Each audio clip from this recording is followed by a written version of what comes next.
La semaine dernière, sur un thème commun qui nous rassemble pour ces 3 conférences de Carême, nous avons entendu le professeur Wénin, André Wénin, bibliste, commenter devant nous quelques versets de la Genèse, en particulier du chapitre 2. André Wénin est quelqu'un que Jean-Pierre connaît bien et qu'il a lu. Donc il y aura une continuité entre la conférence de la semaine dernière et celle-ci. Pour rappel, André Wénin nous a dit ceci: d'après la Bible, dès que l'homme, ou plus précisément l'humain, à Adam, apparaît, il est convié à rejoindre l'autre dans la plus grande altérité possible. Et c'est là son accomplissement. La première rencontre à laquelle est convié à Adam, l'humain, n'est donc pas d'abord la rencontre sexuelle, c'est la rencontre de l'altérité. Et c'est donc probablement en vérifiant qu'on rencontre bien, on veut bien, on souhaite rencontrer l'altérité qu'il faut ensuite évaluer toutes les autres rencontres humaines, y compris la rencontre sexuelle, la différence sexuelle. Différence dont Jean-Pierre va nous entretenir ce soir. Jean-Pierre n'est pas théologien de métier, ni bibliste de métier, mais de métier, il est philosophe. C'est donc un point de vue un peu différent qu'il va apporter ce soir comme philosophe, plus précisément comme anthropologue, comme on dit, faisant de l'anthropologie philosophique, à savoir les hommes et les femmes. Est-ce là une différence qui tient simplement à la biologie? Nous savons bien, même moi qui ne pratique pas nécessairement la chose, que ce n'est pas complètement fabriqué pareil. Mais est-ce que ce sont aussi, ou davantage encore, des rôles, comme on le dit un peu volontiers aujourd'hui avec la théorie anglo-saxonne au départ du gender, des genres? Est-ce qu'on joue un rôle d'homme, un rôle de femme dans un couple, par exemple? Chose qui est souvent dite pour légitimer des couples homosexuels aujourd'hui. Jean-Pierre va parler comme philosophe, mais aussi comme quelqu'un qui, étant donné ses appartenances et son métier, est soucieux de ces questions. Il est éditeur depuis de nombreuses années, aujourd'hui éditeur à Bayard Presse, grande maison d'édition religieuse française et francophone. Il est aussi actuellement le délégué général de ce qu'on appelle les Semaines sociales de France. Alors, les Semaines sociales de France, nous ne savons pas très bien en Belgique ce que c'est puisque c'est de France. C'est une institution très vénérable qui est née au début du XXe siècle, si je ne me trompe pas, à l'initiative 1904 précisément, à l'initiative de 2 industriels français, un du Nord et un du Sud, qui voulaient étudier la doctrine sociale de l'Église et les retentissements sociaux de la pensée chrétienne. Et ça continue aujourd'hui par l'organisation tous azimuts de conférences, de colloques, de congrès, de rencontres avec des hommes politiques, avec des sociologues, avec des gens qui s'intéressent à la vie sociale en général. Jean-Pierre est donc celui qui fédère tout cela. Et notamment, cette année, le thème des conférences des Semaines sociales de France porte sur les hommes et les femmes, cette différence qui nous traverse, qui traverse l'humanité. Il est donc particulièrement bien placé pour nous parler du sujet de ce soir. Mais j'ajoute, et enfin, j'ajoute que c'est aussi un ami, c'est pourquoi je l'ai invité. Je n'inviterai pas des ennemis, a priori. Nous nous connaissons depuis 35 ans, je crois. Ça fait un bail, nous étions jeunes ensemble, donc on peut dire les choses comme ça. Nous le sommes toujours, jeunes, un peu moins. Et il est marié, il a 4 enfants merveilleux et une femme fantastique. Et j'en suis très fier, le parrain de son dernier fils, qui fait des choses très compliquées auxquelles je ne comprends rien, qui s'occupe de de robotique médicale. Voilà. Quand il essaie d'expliquer les choses, je ne comprends pas du tout ce que me raconte mon filleul, mais c'est un charmant garçon qui est bien digne de son père. Voilà. Je vous laisse en compagnie de Jean-Pierre Rosat, en espérant qu'il ait toute la voix nécessaire, suffisamment portante, mais je suis sûr qu'il va l'avoir, pour nous aider à réfléchir sur ce sujet qui nous rassemble ce soir. Est-ce que la sexualité humaine, la différence sexuelle qui court entre les hommes et les femmes dans l'humanité, c'est quelque chose qui est simplement un rôle, c'est quelque chose qui est simplement de la biologie, ou bien est-ce que c'est encore autre chose? En tout cas, c'est important d'en parler. Bonsoir à tous. Alors, je voudrais d'abord commencer par éclairer un petit peu le titre donné à cette conférence, Sexe ou rôle définitif ou transitoire, en vous parlant de la théorie du genre. Vous avez peut-être entendu parler, ou peut-être pas, ça dépend. En France, on en parle beaucoup, peut-être moins en Belgique, de la théorie du genre. Mot très, expression impropre. En fait, dans le mouvement féministe, il s'est passé la chose suivante. C'est que dans les années 50, 60, 70, sont nées aux États-Unis les Women's Studies, les études féministes, qui avaient pour principal but de savoir quelles étaient les discriminations entre hommes et femmes et comment on pouvait y remédier.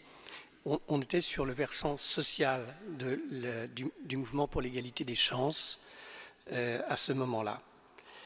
Et puis, chemin faisant, on est allé vers les gender studies. Et ça, c'est dans les années 70, les études de genre, en prenant pour base le fait que si le sexe est déterminé biologiquement, le genre, lui, masculin-féminin, est plutôt culturel. Et donc, on s'attachait à repérer quels étaient les stéréotypes qui étaient à l'œuvre dans les différents domaines de la vie sociale, au travail notamment, à la famille, pourquoi c'était toujours le chef de famille qui dominait, etc. Quels étaient les stéréotypes culturels et inconscients qui travaillaient les gens et comment on pouvait y remédier. Et est-ce qu'ils étaient les mêmes dans les différentes cultures, dans le monde, etc. Ce mouvement des gender studies, des études de genre, donc, a été très important aux États-Unis. Il a occupé beaucoup de monde et il a donné lieu à une radicalisation dans les années 90, au début des années 90, avec ce qu'on appelle aux États-Unis la queer theory, c'est-à-dire la théorie étrange. La théorie étrange dont la figure de proue est Judith Butler, qui a écrit un livre qui s'appelle « Troubles dans le genre ». C'est une théorie qui émane des cercles homosexuels, lesbiens, en particulier pour Judith Butler, pas seulement, et qui vise la promotion d'une libération sexuelle tous azimuts, se fondant sur le fait que même le sexe est construit. Ce que l'on disait auparavant du genre, qu'il était construit culturellement, Judith Butler et après elle beaucoup d'autres, parce qu'elle n'est pas allée jusque-là, disent le sexe lui-même est une construction culturelle. Voilà, cette théorie-là a été importée en 2011, c'est-à-dire pas mal d'années après en France, et a fait beaucoup de bruit parce que ça s'est retrouvé dans les manuels de première en France, et alors il y a eu beaucoup de gens qui se sont émus de ce fait et qu'on pouvait mettre tout cela à plat et dire les hommes, les femmes, c'est pareil, il n'y a pas de distinction, tout ça c'est culturel, etc. C'est un peu la queue de comète, mais c'est important pour que vous ayez en toile de fond ce débat. En France, il a été assez important, il reste important. Dans la campagne présidentielle en particulier, il est aussi important, au moins pour les catholiques, un certain nombre de milieux catholiques, pas tous. Et donc, c'est un peu à partir de là que moi, Français, je vais parler. J'ai un petit handicap, c'est que je ne suis pas belge. Donc, voilà. Donc maintenant, on a ce titre-là, est assez précis. Hommes et femmes, est-on dans les questions de sexe ou questions de rôle? Vous voyez ce que je vous ai dit sur la théorie du genre. Est-ce que c'est définitif ou transitoire? Donc, est-ce que la question de savoir s'il est légitime de parler de différences sexuelles Si les rôles assignés à chacun sont définitifs, liés à notre nature, ou transitoires, liés à notre culture, ces questions-là sont soumises à une pression grandissante, au moins en France. Et on se trouve de plus en plus devant un choix binaire, l'un ou l'autre. Est-ce qu'on est culturel ou est-ce qu'on est naturel? Et pourquoi est-ce qu'on en est arrivé là? Ce sera une partie. Est-ce que sur cette question, les chrétiens n'ont vraiment plus rien à dire? Et s'ils ont quelque chose à dire, quoi et à quelles conditions? Donc, premier constat,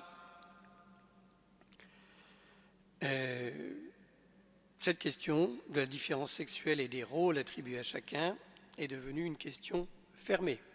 C'est ou l'un ou l'autre. Alors d'un côté, on a ceux qui pensent que c'est non seulement le genre, c'est-à-dire masculin-féminin, qui est culturel, mais le sexe lui-même, homme-femme. Ceux-là, ce sont les constructionnistes. Pour eux, il n'y a que des rôles sexuels ou de genre, et la différence sexuelle est transitoire. Parmi les tenants de cette option se trouvent notamment, pas seulement, mais ils ne sont pas tous d'accord, tous ceux qui promouvent, en particulier, au moins en France, l'homoparentalité. Voilà, ceux qui acceptent cette perspective et votent le loi en ce sens, en Belgique, je pense que c'est déjà largement fait, en France, pas encore, ne partagent pas forcément cette conception radicale de la différence sexuelle, ou plutôt de son absence. Si les gens votent les lois, c'est plutôt pour remédier à une discrimination qu'ils jugent injuste et pour satisfaire un désir qui émane du corps social. Un désir qui émane du corps social, il doit être satisfait. Et tant pis si c'est une minorité, après tout, on peut satisfaire son désir personnel dans la mesure où il ne laisse pas autrui. Le problème, c'est que c'est peut-être pas si simple. Est-ce qu'on ne risque pas de dissoudre les différences, l'ensemble des relations hommes-femmes dans une indistinction qui risque de ruiner toute relation? Et pour ce qui est de la parentalité, du fait d'être père ou mère, est-ce qu'on ne préjuge pas un peu vite du sort et de la vie des enfants? Ça, c'est un côté. De l'autre côté, on a les essentialistes. Alors ceux-là, ils admettent une différence essentielle, le genre ou le sexe. Le genre, fondé sur la différence biologique, le sexe.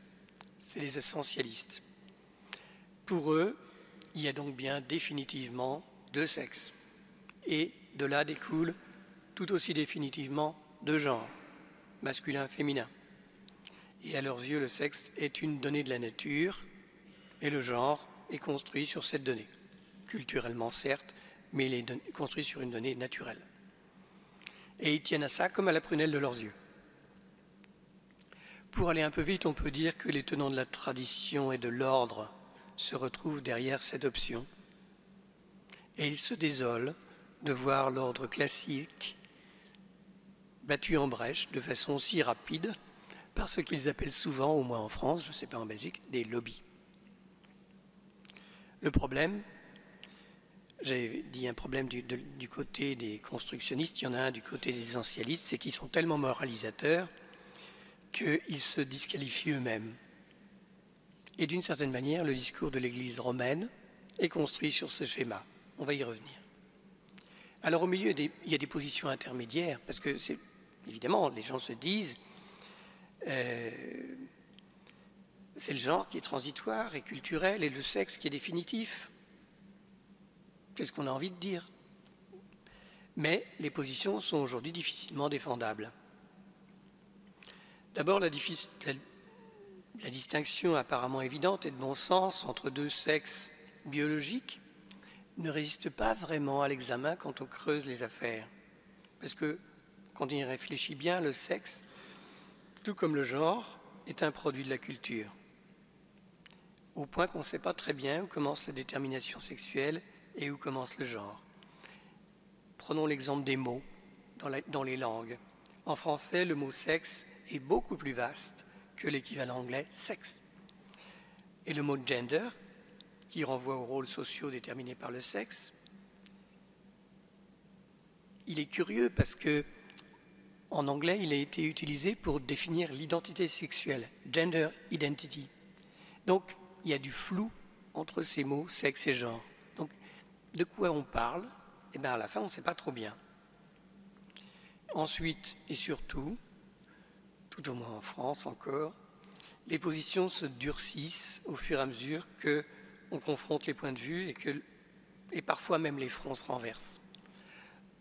En France, c'est très intéressant de voir comment le débat évolue. En France, des féministes tout à fait déclarées et reconnues, et j'en cite 3, Françoise Héritier, Sylviane Agacinski et Elisabeth Badinter, auxquelles on ne peut pas reprocher d'être essentialistes, traditionnelles, réactionnaires, tout ce qu'on veut, se sont vues renvoyées dans leur but parce qu'elles remettaient en cause les avancées de la libération des mœurs et des conduites ou celles d'un féminisme intransigeant. Françoise Héritier, ethnologue, c'était sur le front des différences essentielles dans les systèmes de parenté. Sylviane Agacinski, c'est sur la gestion, la GPA, gestion par autrui. Elisabeth Badinter, elle a écrit un petit bouquin qui s'appelle Fausse route, où elle explique que le féminisme est allé trop loin, où c'est fourvoyé en essayant de calquer les rôles féminins sur les rôles masculins. Et là aussi, elle s'est fait envoyer sur les roses. Et donc, entre constructivisme, d'un côté, tout est construit, sexe et genre, et essentialisme, tout est naturel, sexe d'abord, genre peut-être aussi, on est aujourd'hui sommé de choisir, et de choisir son camp. En tout cas, c'est comme ça que les choses se passent en France. Tableau un peu noir. Et maintenant, il faut comprendre d'où ça vient et voir comment les chrétiens se sont situés là-dedans et quel est le malentendu qu'il y a avec les chrétiens. D'abord, si malentendu il y a, c'est avec les positions de l'Église romaine. Et il faut faire une histoire rapide de l'évolution des idées et des représentations qui y sont associées, tant du côté de l'Église romaine que du côté des différentes théories sur la différence sexuelle. Source du féminisme d'abord. Après-guerre, dans les pays anglo-saxons particulièrement, on assiste au développement d'un mouvement féministe de grande ampleur qui s'étend petit à petit à partir des pays anglo-saxons à tout l'Occident et enfin au monde entier, particulièrement au moment de la conférence de Pékin en 1995.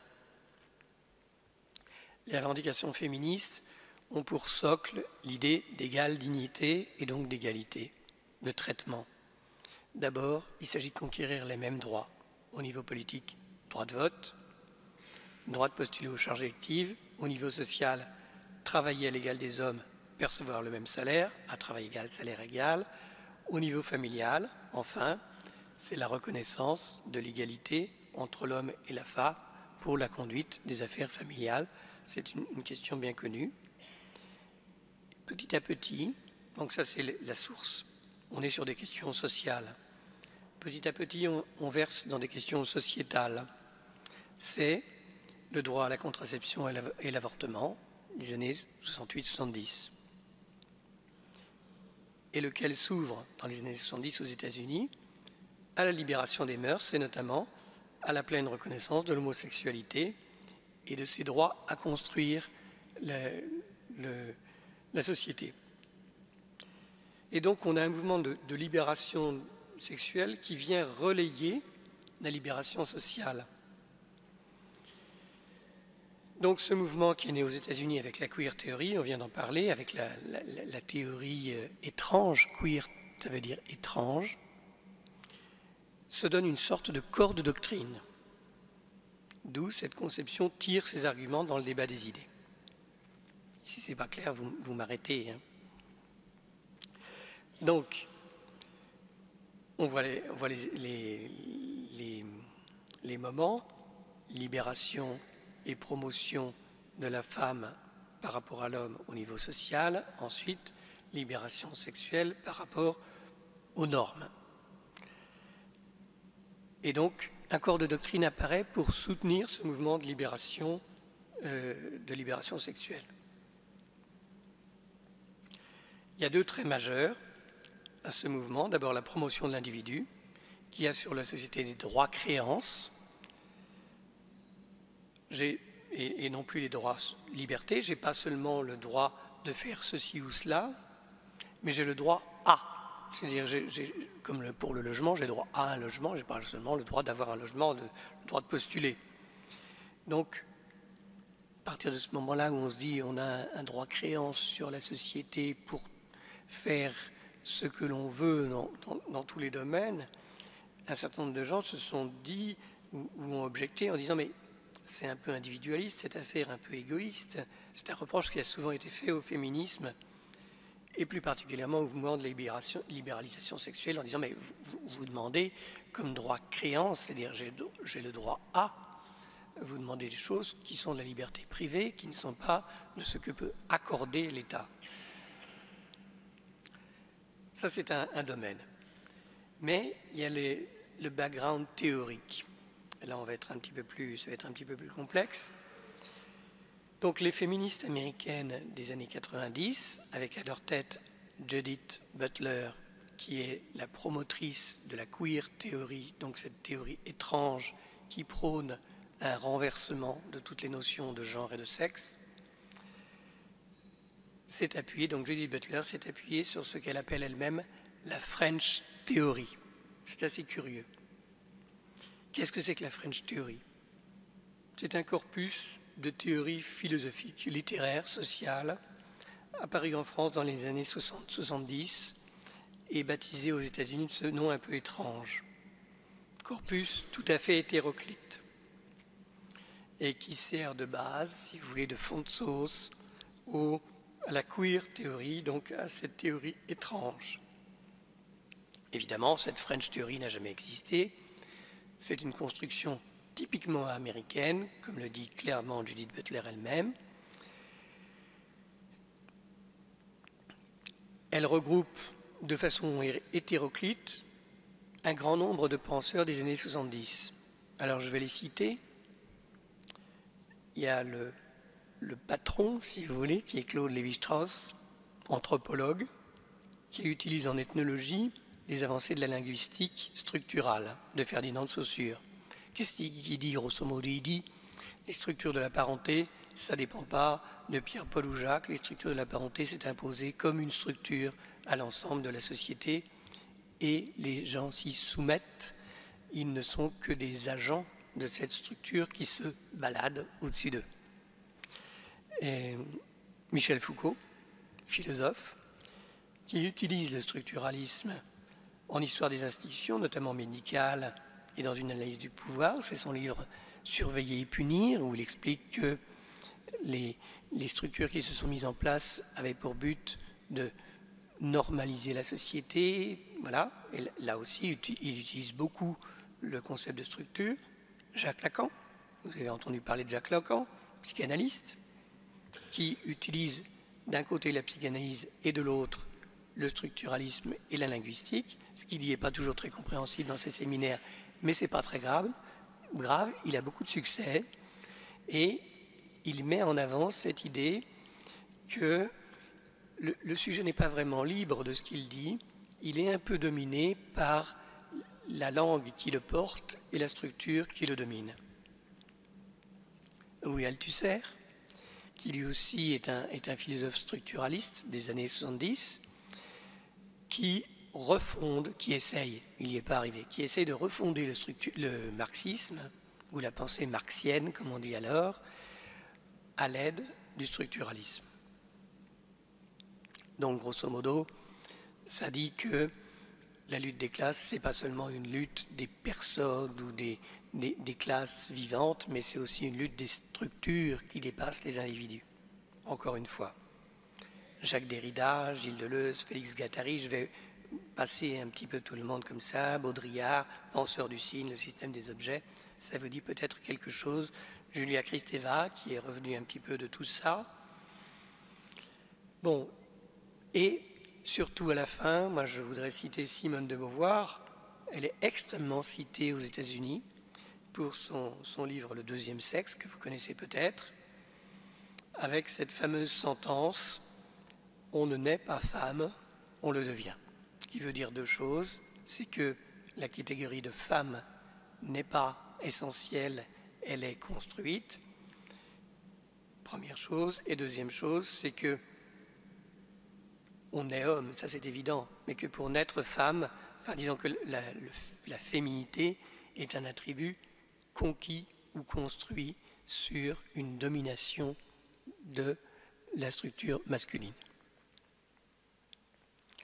Voilà, donc un petit tableau rapide de la French Theory, qui au fond est un ramassis de penseurs qui ne pensent pas tout à fait la même chose, mais ils ont des choses en commun, ces braves gens.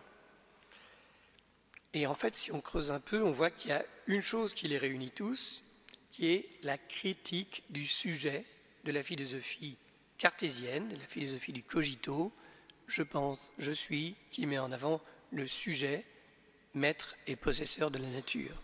Voilà, on n'est plus dans cette philosophie, disent les penseurs de la French Theory, tels que les interprètent les Américains, on est dans le postmodernisme, c'est-à-dire dans une pensée où le sujet est relatif, le sujet s'efface devant la structure, le sujet s'efface devant la langue, et après tout, toutes les constructions culturelles ne sont que relatives, et il faut, elles aussi, les dépasser.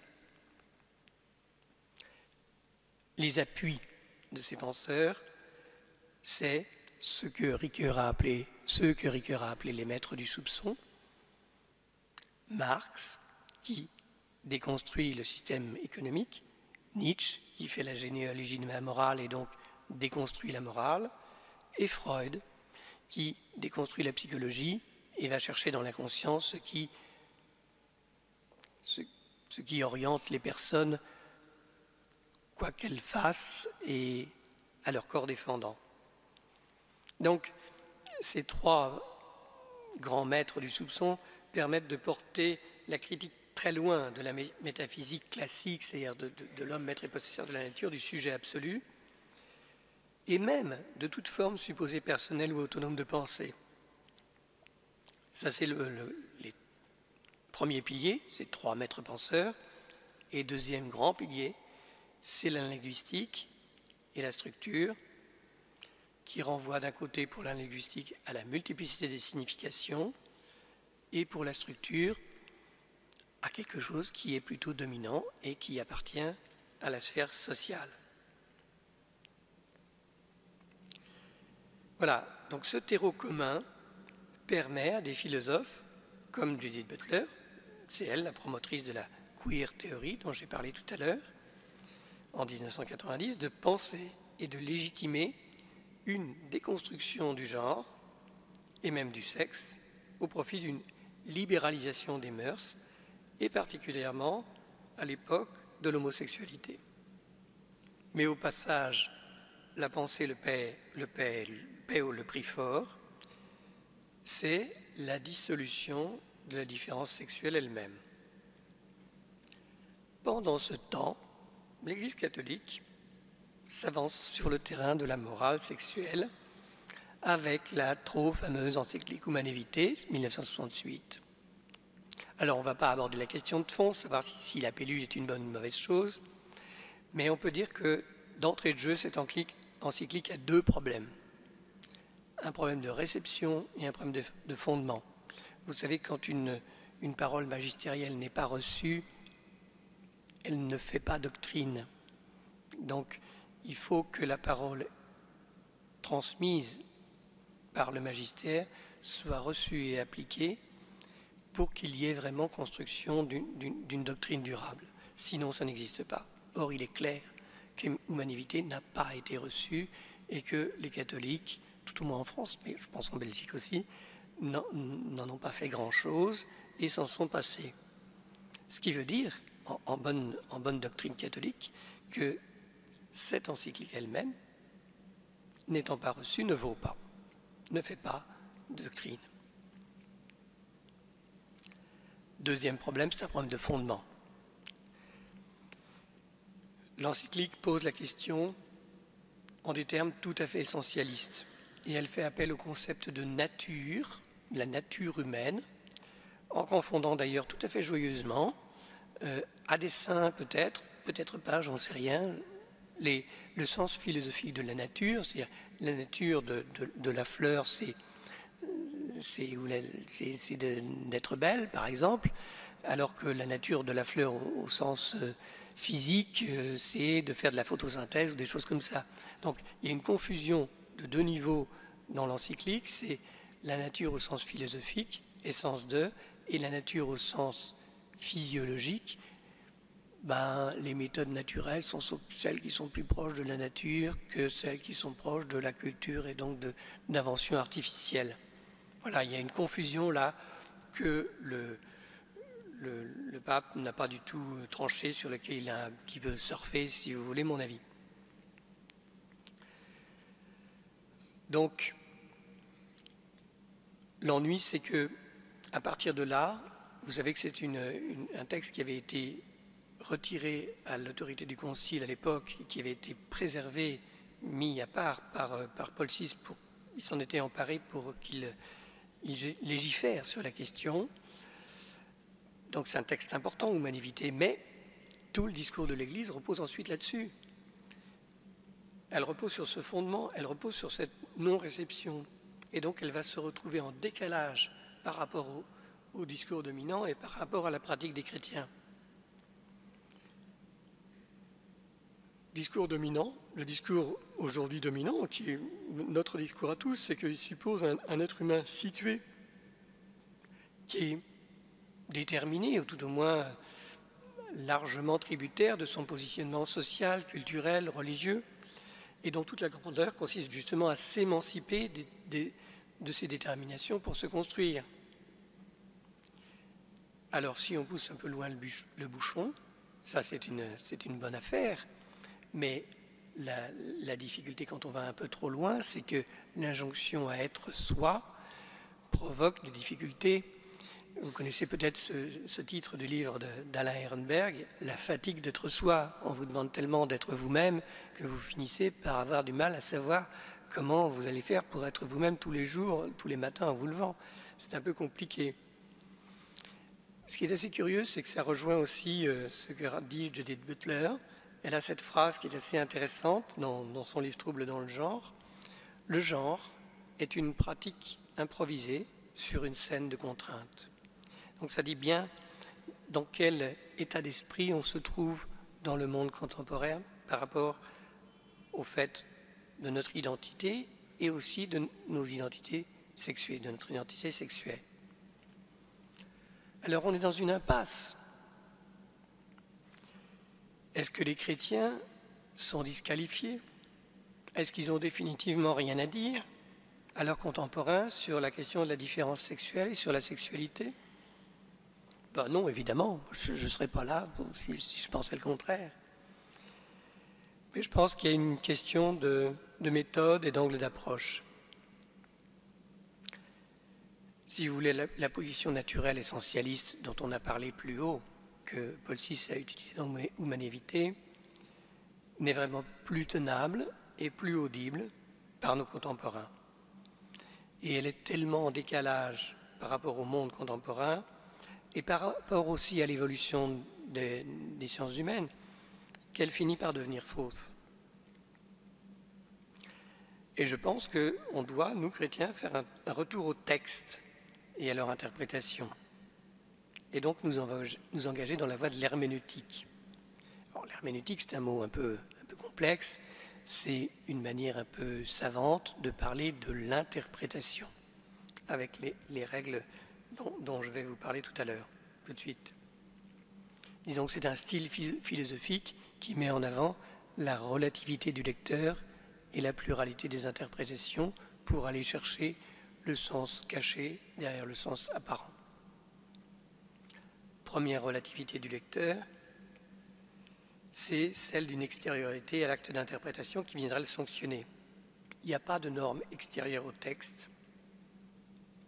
Il n'y a pas de gens qui viennent vous dire ce qu'il faut penser d'un texte. Il faut apprendre, et vous le faites certainement dans vos cercles, dans les paroisses. Il faut apprendre à déceler soi-même le mécanisme interne d'un texte donné qui produit lui-même son propre sens pour nous.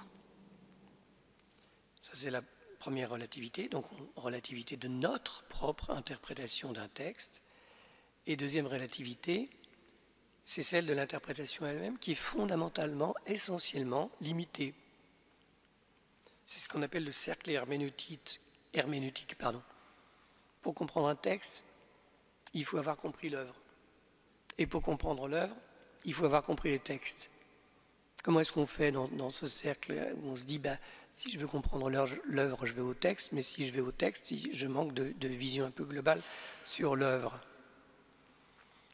En fait, la solution, ou un essai de solution de cette difficulté vraiment intrinsèque à l'interprétation, c'est de se dire que les deux se nouent dans l'acte de lecture, dans l'histoire. C'est-à-dire que c'est la reprise historique des interprétations antérieures, leur remise sur le métier, qui permet de résoudre cette question du cercle herméneutique.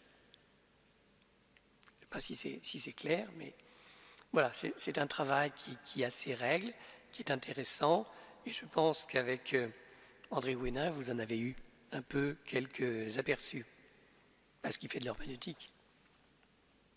En fait, c'est une voie toute simple qui permet de prendre en compte la modernité et la postmodernité dont on en a parlé, dans ces dimensions, valorisation du pluralisme des points de vue. Je ne suis pas seul à détenir la vérité et elle ne me surplombe pas comme un Deus ex machina. Attachement au déchiffrage, à l'interprétation et au langage. On a vu que le langage était central pour toute cette époque de la French Theory.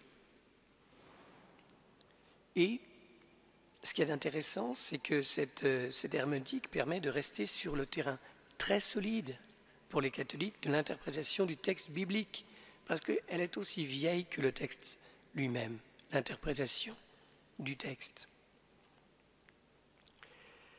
Et je vous dis une petite chose en passant, c'est qu'il y a eu un texte de la Commission biblique pontificale sur l'interprétation de l'Écriture. Ce qui est très intéressant, c'est que ce texte de la Commission biblique pontificale justifie plusieurs interprétations de l'Écriture. Il dit, vous pouvez faire de l'interprétation historico-critique, vous pouvez faire de l'interprétation structurale, de l'analyse structurale, vous pouvez faire de la sémiotique, tout ça, c'est bon. Et ça concourt à une meilleure lecture quand on croise les lectures. La seule chose qu'elle interdit, c'est vous ne pouvez pas faire du fondamentalisme, ça c'est pas très très bien. Bon, mais ça veut dire que l'Église elle-même admet la pluralité des points de vue et au fond ne demande que ça. La modernité demande cette possibilité, cette respiration dans le pluralisme des points de vue. Bon, alors maintenant, on va essayer, pour la question qui nous occupe, qui est celle de la différence sexuelle et de son bien fondé, revenir au texte de la Genèse. Vous l'avez travaillé avec André Ouénin. Vous avez vu que, peut-être, que, en toute rigueur de terme, Dieu ne crée pas l'être humain, homme et femme, mais qu'il les crée mâle et femelle. C'est dans le texte de la Genèse. Et que c'est l'homme qui crée la distinction. Revenons au passage dans la Bible, nouvelle traduction de Bayard. Il est dit, Genèse 1, 26, 27, « Faisons un Adam à notre image, comme notre ressemblance. Dieu crée l'Adam à son image, le crée à l'image de Dieu, les crée mâle et femelle. » Alors vous avez bien entendu, l'homme est bien créé à l'image de Dieu, mais au moment de la création, la ressemblance, comme notre ressemblance, a disparu. C'est-à-dire, faisons un Adam à notre image comme notre ressemblance, Dieu crée l'Adam à son image, le crée à l'image de Dieu, les crée mâle et femelle. Où est la ressemblance? Elle n'existe plus. Les gens ont vu ça. Les pères de l'Église, Origène, Basile, de Césarée, la tradition des pères ont vu cette absence. Et ils ont dit, c'est la liberté créatrice de l'homme qui est là.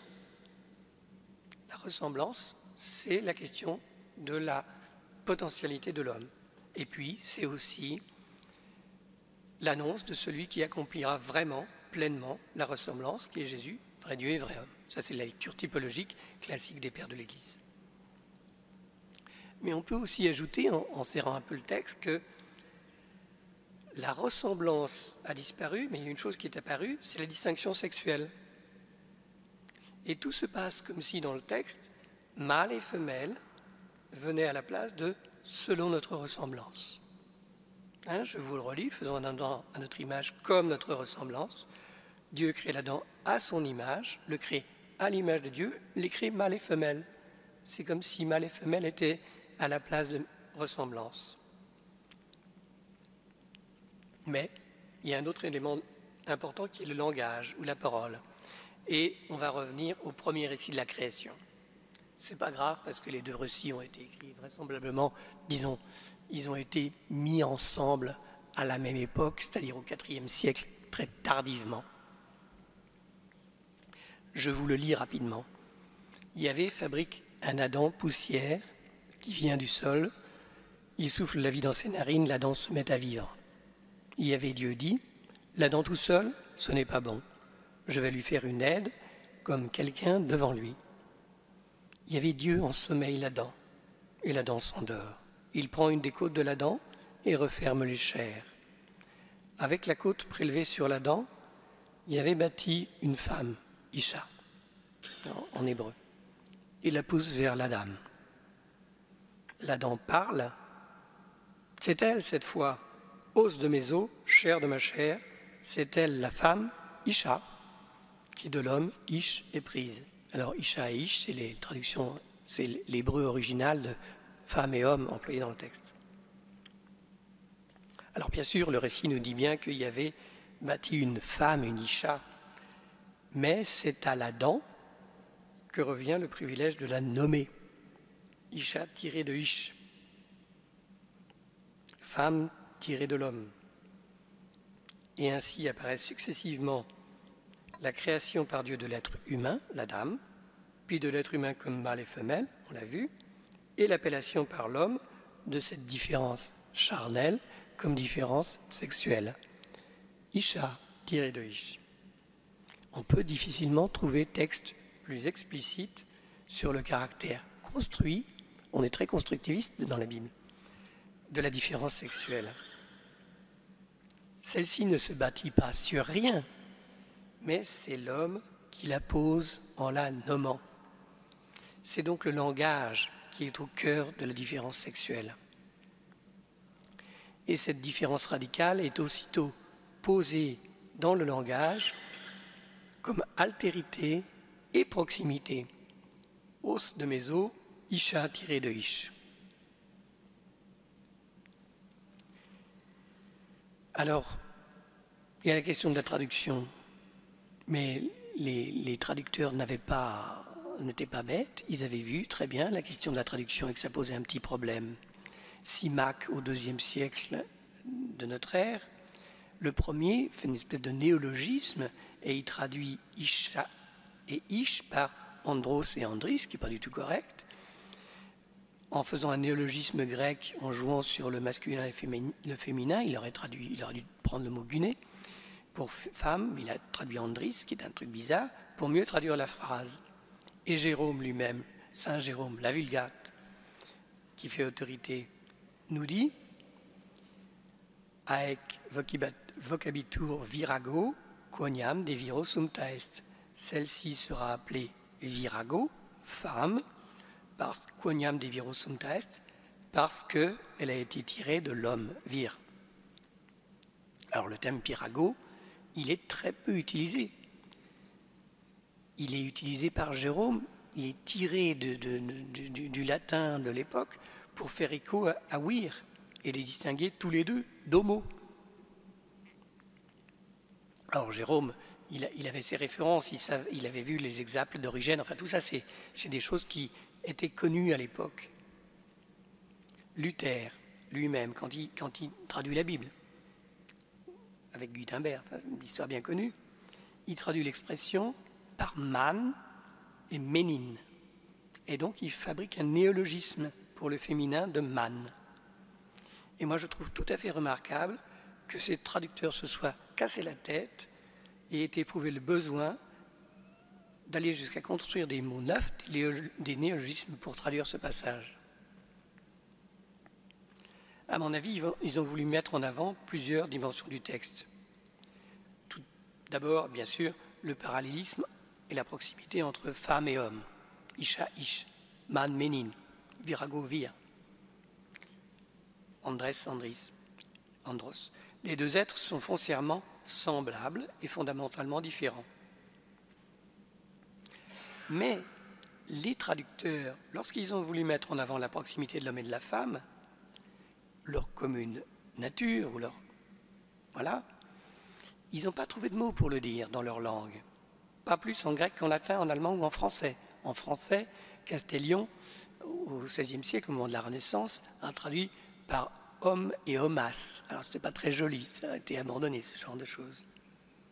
Et moi, je trouve que c'est assez intéressant parce que la langue traduit l'embarras, non pas du traducteur. Le traducteur, il sait bien qu'il est devant une difficulté, il fait comme il peut, mais l'embarras de la culture, de la représentation que, à l'époque, l'humanité se fait d'elle-même, homme et femme. Il n'y a pas de mots, autant de Jérôme, autant de Simac, autant de Luther, autant de Castellion, pour dire l'altérité et le caractère semblable. Et la similitude, l'égalité n'est pas au rendez-vous. C'est dans la culture. La culture est devenue une culture fortement machiste, si on veut, et elle demeure, comme dans le texte hébreu, au temps de l'inaccompli. C'est un temps en langue, inaccompli, c'est le futur, si vous voulez, comme une réalité à construire. Donc, ces traducteurs nous disent, dans leur difficulté à traduire, que l'égalité, c'est quelque chose qu'on doit faire. Et je trouve que c'est une leçon intéressante. On peut revenir maintenant à la parole de Adam. Ce n'est pas la première fois que l'Adam s'exprime. Vous l'avez vu, il parle, il nomme les êtres qui grouillent, etc. Mais auparavant, on n'a rien entendu. L'Adam solitaire peut bien nommer tout ce qu'on veut, tous les êtres vivants qui grouillent sur la terre. On n'écoute pas, ça nous parvient pas. Mais lorsqu'il s'éveille et qu'il voit poser cet être comme un secours devant lui, alors on entend pour la première fois sa voix. Il faut bien savoir que dans le texte de la Bible, c'est la première fois que l'homme s'exprime.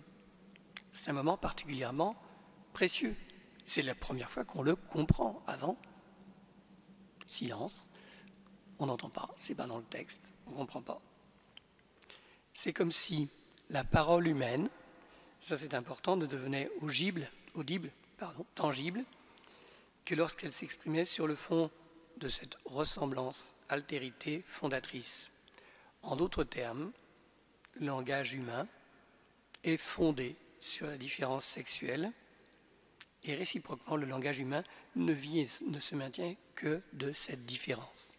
Donc parler de différences sexuelles et parler tout court, c'est pareil. Le langage est fondé sur la différence sexuelle. Tout au moins, c'est ce que veut nous faire comprendre, quand on l'interprète aujourd'hui, la Bible. Et je pense que c'est une leçon. Maintenant, on peut revenir au deuxième récit de la création. Le selon notre ressemblance, dont on avait parlé tout à l'heure, qui est d'abord présent, puis absent, on a dit qu'il n'était pas tellement supprimé, effacé, que remplacé, mais mieux, incarné. Et quand il est incarné dans la distinction sexuelle, il n'est pas englouti, perdu en elle. Il fait d'elle une parole qui énonce la relation de création par laquelle l'homme et Dieu se tiennent l'un l'autre, l'homme, l'être humain, se tiennent l'un l'autre, s'entretiennent dans la parole, qui est en fait leur élément commun. Dieu parle dans la Genèse, Fiat Lux, enfin, vous connaissez tout ça. Dieu, il est la parole, il parle, l'homme parle aussi, il énonce. Quand il parle, qu'est-ce qu'il dit? Il dit, elle sera appelée Isha parce qu'elle a été tirée de Ish. Donc, ils s'entretiennent tous les deux dans la parole. La première chose qu'il dit, c'est cette chose-là, c'est cette différence qu'il pose et qui le situe comme ressemblant de Dieu. Si on le dit autrement, la distinction sexuelle est le signe que nous ne sommes ni des doubles de Dieu, c'est-à-dire de simples images, ni des êtres totalement étrangers à Dieu, tellement autres dans l'altérité qu'on est très loin, mais des créatures de Dieu. Se reconnaître sexué pour l'homme, homme ou femme, qu'est ce savoir créer? Ce qui veut dire que la condition de créature, ce n'est pas simplement une relation de dépendance par rapport à un Dieu tout-puissant qui nous aurait créés, mais que c'est une relation de distinction et d'union par rapport à un Dieu qui nous donne d'être dans l'altérité, de demeurer dans l'altérité. Et être uni avec l'autre, avec tout autre, c'est accepter la distinction, et c'est savoir de façon intime que la distinction est au principe de l'union, quelle en est la mesure.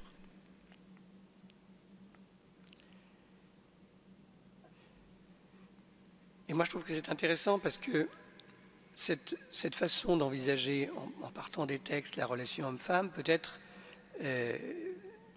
intéressante pour nous, pour le temps contemporain. Parce que cette distinction sexuelle, ce n'est pas seulement un accident biologique de notre condition humaine qu'on peut utiliser, contourner ou sacraliser, contourner au gré de la technique ou du langage, etc., mais que c'est le pivot autour duquel nos personnes, comme nos cultures, et pas seulement nous comme personnes, nos cultures tournent et s'organisent. Et à mon sens, une culture sera d'autant plus vivante et fraternelle qu'elle sera d'autant plus portée à l'union, à l'amour, si vous voulez, qu'elle aura accueilli la distinction. Et elle ne peut accueillir la distinction que dans l'amour à l'image de Dieu. Alors évidemment, il faut faire attention à ne pas changer l'altérité, la distinction en simple différence. Ça, c'est courant. On se dit, oui, la différence, c'est sur un segment de continuité, c'est un peu différent, mais c'est tout de même un peu la même chose. Dans l'altérité, c'est une nouveauté radicale. C'est ce qui nous échappe totalement. Et pourtant, que l'on peut rejoindre dans l'amour. La différence, elle peut se réduire jusqu'à être supprimée. L'altérité, elle s'affirme. Ainsi, l'homme, l'être humain, il n'est pas différent de Dieu, il est absolument autre que lui, et Dieu est absolument autre que l'homme. Et cette altérité entre l'homme et Dieu, qui est un peu le cœur d'une certaine révélation, s'exprime pour nous humains dans l'altérité entre mâle et femelle comme ressemblance de Dieu. Et ainsi, on peut dire que la distinction sexuelle devient le type même de l'altérité en humanité. C'est le type, le pivot de toute altérité pour nous humains. La reconnaissance d'autrui passe par le filtre de l'altérité fondamentale entre hommes et femmes, qui est la matrice et le prototype de toutes les autres altérités. Une autre manière de dire ce que je viens de dire. L'altérité, elle étonne toujours. Elle est pour nous comme un miracle, un événement qu'on admire quand on l'accueille. Mais elle n'est pas un luxe, quelque chose dont on peut se passer. Et pourtant, elle est comme un don, gratuitement offert et gratuitement reçu. Alors, je voudrais pour terminer faire une petite comparaison avec la pensée de René Girard, que vous connaissez peut-être, la pensée du mimétisme. René Girard dit « les hommes désirent de façon mimétique », c'est-à-dire qu'ils désirent ce que l'autre désire.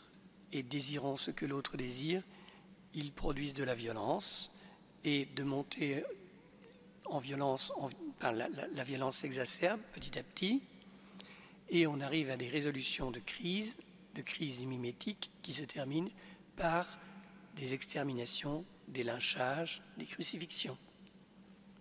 C'est la pensée de René Girard rapidement résumée. Ça, c'est la pensée du même. C'est la pensée où il n'y a pas de place pour l'altérité. Ce que je cherche quand je travaille dans la pensée mimétique, dans le mimétisme, dans le désir mimétique, c'est d'avoir ce que l'autre a.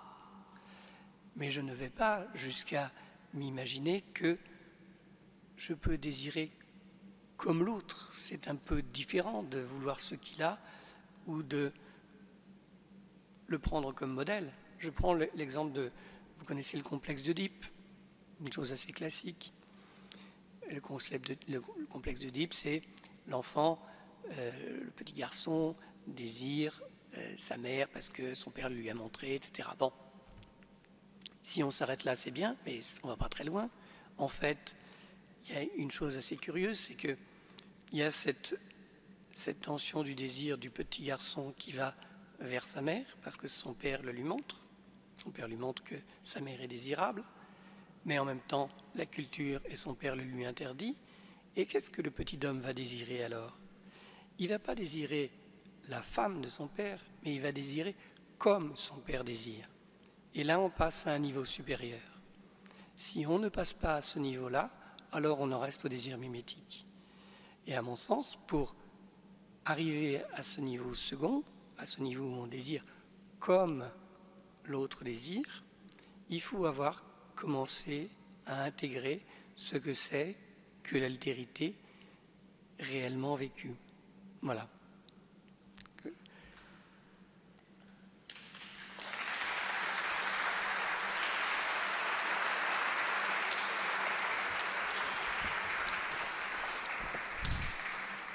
Voilà, je remercie de tout cœur Jean-Pierre qui nous a fait une leçon avec des aspects historiques, des aspects actuels. Vous comprenez que parler de sexualité comme nous avons choisi de le faire pendant les conférences de Carême, cela ne signifie pas, si j'ose dire, de prendre les choses par le petit bout de la lorgnette. Cela suppose au contraire, comme chrétien, de prendre les choses avec une certaine hauteur de vue, en les plaçant dans leur contexte, dans leur histoire. Ce que nous a dit Jean-Pierre ce soir à la suite d'André Hénin la semaine dernière, c'est que la première différence de l'être humain, c'est le respect nécessaire de l'altérité, de l'étrangeté de l'autre. L'autre n'est pas d'abord mon semblable, sinon il serait comme moi, il est mon autre. Et c'est précisément parce qu'il n'est pas moi que je lui dois le respect, quel qu'il soit. À partir de là, la différence sexuelle, d'après la Bible et d'après la tradition chrétienne, si j'ai bien compris, peuvent devenir un lieu où ce respect d'autrui, ce respect absolu d'autrui, peuvent s'exercer de façon exemplaire. Je crois que c'est dans ces perspectives que nous devons réfléchir à l'évaluation des diverses formes de sexualité qui sont aujourd'hui vécues par nos contemporains. Si nous ne faisons pas comme cela, nous risquons des intransigeances ou des intolérances qui nous conduisent à l'irrespect de l'autre, ce qui n'est pas chrétien. À partir de là, les questions peuvent donc commencer. Donc la première question, c'était les repères de l'Église, où sont-ils? Que dire aux jeunes? Moi je pense, excusez-moi, je pense que l'Église a un peu trop de repères pour l'instant. C'est-à-dire qu'elle a des repères qui sont des repères, je l'ai dit, naturels, qui appartiennent à la loi naturelle et qui ne sont pas du domaine de la manière de penser d'aujourd'hui. Donc il faut, je pense, que l'Église adapte son langage à la réalité contemporaine et qu'elle fasse un petit peu plus d'herméneutique comme j'ai pu le faire, mais peut-être mieux que moi. André Hénin a fait peut-être ça très bien. Mais en tout cas, à mon avis, c'est dans ce sens-là qu'il faut aller. Si vous voulez, plutôt que de donner des repères précis sur ce qu'il faut faire ou pas faire dans tel ou tel cas, la question c'est de savoir la différence sexuelle. C'est une question qui pose, comme l'a dit Benoît, la question du respect et donc de l'amour. Et c'est ça le critère. La différence sexuelle, nous n'y échappons pas. Elle apparaît avec le langage, c'est-à-dire avec l'humanité. Et en tant que telle, elle peut être fondatrice de notre humanité si nous acceptons le respect et l'amour. À partir de là, les repères viennent d'eux-mêmes, d'une certaine manière. Pour ce qui est de ce qu'il faut dire aux jeunes, là je vais parler un petit peu de mon expérience ou de l'expérience de quelques-uns autour de moi, puisque avec un certain nombre de parents, on a échangé sur cette question-là et on était étonnés de voir que nos grands-enfants, à la différence d'autres, nous disaient au bout d'un certain temps, c'est curieux, vous ne nous avez pas donné des normes et dit des choses qu'il fallait faire ou pas faire, mais au fond, quand on s'est retrouvé adulte, on s'est retrouvé à faire assez naturellement des choses que vous ne nous aviez pas dites, mais qui tombent sous le sens. Et je trouve que c'est peut-être ça, l'éducation, c'est d'avoir soi-même intégré un certain nombre de normes, les nôtres, de les avoir vécues. Ensuite, elles se transmettent de cette manière-là. Ça ne veut pas dire qu'il ne faut pas s'opposer à certaines bêtises que font les jeunes, mais ça veut dire que l'essentiel, il passe par l'exemple et il passe par la manière dont nous acceptons ou nous reconnaissons la différence et l'altérité. Moi, j'y crois très très fort à cette chose-là. Voilà, ça c'était pour les repères de l'Église. Je pense qu'il y en a un petit peu trop pour l'instant et c'est plutôt des écueils d'une certaine manière que des repères. Et que dire aux jeunes? Je pense qu'il ne faut pas leur dire grand-chose, il faut vivre, c'est beaucoup plus important. Bien sûr, il faut leur dire aussi des choses quand ils font des bêtises, mais il ne faut pas trop en abuser, il faut être authentique soi-même et porter dans sa vie les valeurs que l'on aurait envie de promouvoir. Voilà. Alors, j'avais noté autre chose. Identité, qu'est-ce qu'il y avait une question sur identité? Je ne sais plus exactement. Il y avait la question donc de savoir, c'est une question, est-ce que le concept de création de mâle et femelle dans l'Ancien Testament n'est pas un rejet du dogme de foi de l'Immaculée Conception? Ça, c'est une question étrange, c'est une question théologique. Une question tout à fait étrange. La Bible va au contraire du dogme catholique. Écoutez, franchement, j'en sais rien. Je ne suis pas théologien à ce point, donc je ne peux pas vous répondre là-dessus. Moi, je pense que ce n'est pas un concept, la création de l'homme mâle et femelle. C'est un récit. Et donc, il faut le prendre comme tel. C'est un récit des origines qui demande, j'ai parlé d'herméneutique, donc qui demande une interprétation. Il demande une appropriation. Ce n'est pas un dogme, c'est un récit. Et dans cette mesure-là, c'est quelque chose qui nous permet de travailler le récit, de travailler nos propres existences, nos propres manières de voir les choses en rapport avec la culture d'aujourd'hui et de produire du sens qui nous permette d'exister. Voilà, moi je pense que c'est très important de ne pas rester figé sur des dogmes ou des concepts de ce type. Si je peux ajouter un peu, moi je suis un peu théologien, un petit peu.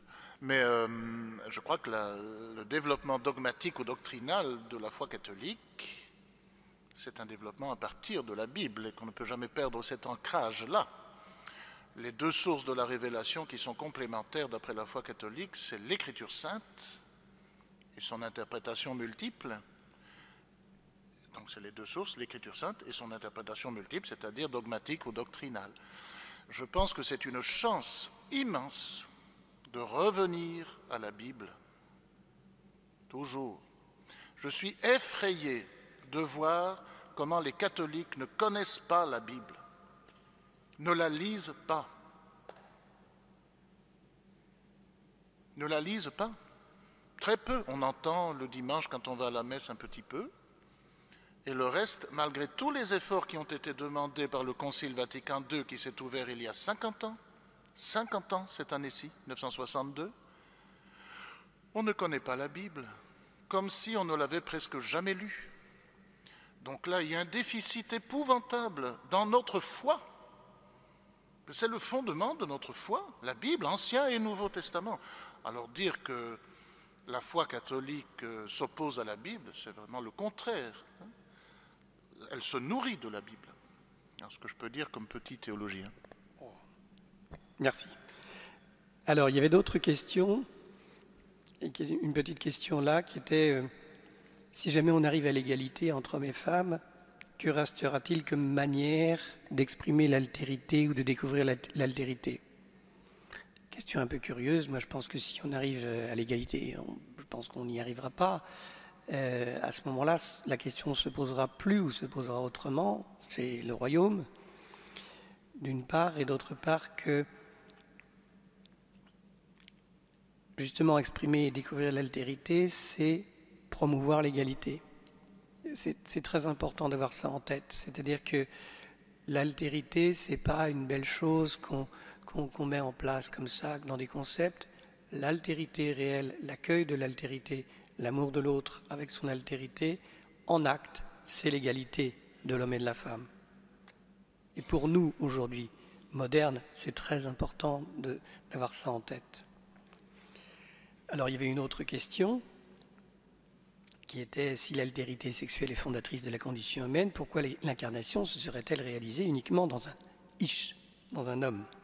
Eh bien justement, il n'a pas retenu comme un droit d'être traité à l'égal de Dieu, mais il est devenu un homme, et il est même devenu un homme ish, il est devenu un serviteur, et il s'est fait serviteur jusqu'à la mort, et à la mort sur une croix. Et la condition masculine de Jésus fait partie de ses limitations, de même qu'il a vécu en Palestine et pas en Chine, qu'il a vécu en l'an 0, 30 et pas aujourd'hui, c'est une de ses limitations. Et je pense que le fait qu'il ait été un homme, c'est une de ses limitations qui met en avant son incarnation. Ce n'est pas une manière de mettre en avant, en exergue, les hommes de tous les temps. C'est une limitation pour le Christ d'être homme. Ça, pour moi, c'est un acte de foi un peu théologique. Voilà. Alors, il y avait une... Je veux dire aussi quelque chose là-dessus. Sur l'altérité, je crois que ce que tu as dit est vraiment très important. Et André Ménin dit la même chose la semaine dernière. Ce qui compte d'abord, c'est de respecter l'autre comme autre. Nous n'y sommes pas. Hein. Vous savez que c'est une réflexion qu'a faite, alors je parle sous contrôle, mais le philosophe Emmanuel Lévinas, qui a parlé de ça toute sa vie, qui était juif, et qui, après la guerre, a pris conscience de la Shoah, l'extermination des Juifs. Après la guerre, parce que lui-même n'a pas été interné dans un camp de concentration. Il était dans un camp de prisonniers politiques, mais pas de concentration. Et il s'est posé la question qui a guidé toute sa vie. Pourquoi est-ce que des êtres humains sont capables de faire ça à d'autres êtres humains? Comment c'est possible? Et comment on peut éviter ça? Autrement dit, quel est le motif pour lequel je dois respecter l'autre? Parce que l'autre n'est pas toujours a priori aimable, hein. Quelquefois c'est un emmerdeur, bon, permettez. Pourquoi je dois toujours le respecter? La réponse de Lévinas, c'est parce qu'il est autre que moi. C'est précisément parce qu'il n'est pas comme moi que sans rien dire, cet autre me dit « tu ne me tueras pas ». Donc, que la différence sexuelle soit le lieu où cette altérité peut être honorée, je crois que c'est ce que dit la meilleure tradition de l'Église. Que la différence sexuelle soit le lieu machiste où l'altérité de l'autre est niée, chez les couples hétérosexuels ou dans les relations homosexuelles, ça au fond ça n'a qu'une importance relative au fond. Hein. Voilà qui est destructeur de l'humanité. Voilà comment il faut voir d'abord ce que nous enseigne la Bible, je crois. Hein. Tout à fait. Je voudrais ajouter une petite chose qui n'enlève rien au propos de Benoît tout de suite. C'est pour vous dire à quel point il y a des stéréotypes. C'est que Lévinas, justement le même Lévinas, qui a une méditation tout à fait forte et importante sur l'altérité, sur le visage de l'autre, lui-même a développé l'idée d'un sexe faible. C'est assez curieux, mais on trouve dans sa pensée cette idée que le sexe faible a des caractéristiques qu'il faut honorer, etc. C'est donc un travail de tous les instants que d'essayer de dégager nos propres stéréotypes par rapport à cette manière de penser l'homme comme étant l'homme masculin. Voilà. C'est un ajout, ça n'enlève rien à sa réflexion qui est très profonde, mais tout de même, il faut pointer ça. Moi, j'ai relu il n'y a pas longtemps le livre de Paul Ricoeur qui s'appelle « Soi-même comme un autre », qui est un maître livre sur justement la question de savoir comment se construit notre identité. Nulle part il n'est question de la femme dans ce livre-là. Nulle part. Donc c'est très impressionnant. En fait, nous avons devant nous à bâtir une humanité qui marche sur ses deux pieds. Ce qui me permet de répondre à la question suivante. Votre point de vue n'est-il pas trop unilatéralement occidental? Alors, peut-être, moi je suis occidental, donc il est forcément unilatéralement occidental, je le reconnais bien volontiers, mais il est surtout masculin. Et ça c'est important, c'est-à-dire que ça aurait été intéressant, bon maintenant c'est une chose comme ça, mais à mon avis c'est une chose qu'il faut promouvoir un peu dans les différents cercles où on réfléchit, où on parle, c'est qu'à une parole masculine puisse s'ajouter une parole féminine et qu'on ne soit pas toujours à marcher sur un seul pied. Donc vous dites, est-ce que votre propos n'est pas unilatéralement occidental? Oui, mais il est d'abord masculin et c'est le premier problème de mon propos. Donc oui, il est situé, limité et j'en ai bien conscience. Et voilà, il peut s'enrichir de ce que vous êtes. Et je dirais la même chose, peut-être pas tout à fait de la question qui vient après. Pourriez-vous développer la question de l'altérité dans l'homosexualité, altérité et même sexe? Alors là, je dis d'abord, c'est une question que je connais mal, donc je ne peux pas beaucoup développer cette question-là. Ce que je sais, c'est que l'homosexualité, c'est une, comment dirais-je, c'est une orientation dans le désir. C'est pas forcément une manière de poser son identité. Il me semble, je m'avance un peu, que l'homosexualité en elle-même ne dit pas grand-chose, peut-être un petit peu, mais elle ne dit pas grand-chose de la manière dont se construit notre rapport à l'altérité, c'est-à-dire à l'autre en tant qu'autre sexe. On peut avoir une tendance homosexuelle et avoir eu ou avoir une relation à l'autre sexe qui construit notre personnalité et notre identité. Voilà. Répondant ça, je réponds un peu dans le vague parce que c'est une question que de l'intérieur, je connais peu, comme la question de mon être occidental ou de mon être masculin. Comment comprendre la complémentarité? Pour vivre en couple et éduquer les enfants, ne suffit-il pas d'être complémentaires, peu importe qui, de l'homme ou de la femme, assume tel ou tel rôle? Ben évidemment. On se moque un peu de savoir qui assume tel ou tel rôle. Alors je signale à cet égard qu'il faut regarder la chose dans le temps. C'est assez amusant de voir que les générations d'anciens, dont je commence à faire partie, ont une conception de la distinction des rôles qui est assez figée, alors que dans les jeunes générations, les toutes jeunes générations, les rôles bougent beaucoup plus et se répartissent entre hommes et femmes, garçons et filles, de façon beaucoup plus large et beaucoup plus naturelle. Mais moi, personnellement, je n'utiliserai pas le mot complémentarité. Le mot complémentarité me semble piégé parce qu'il évoque l'idée qu'il y aurait un tout auquel il faudrait se rattacher. Ben non, je ne crois pas. Je crois que nous sommes hommes et femmes autres, créés à la ressemblance de Dieu, et que c'est à nous de construire ce partenariat, cette alliance, cet amour entre hommes et femmes, et c'est à nous de le promouvoir. La complémentarité, c'est une manière de réduire cette construction qui peut aller bien au-delà de toutes les complémentarités entre tâches, etc., dont on se moque un peu, en fait, pour moi. Voilà.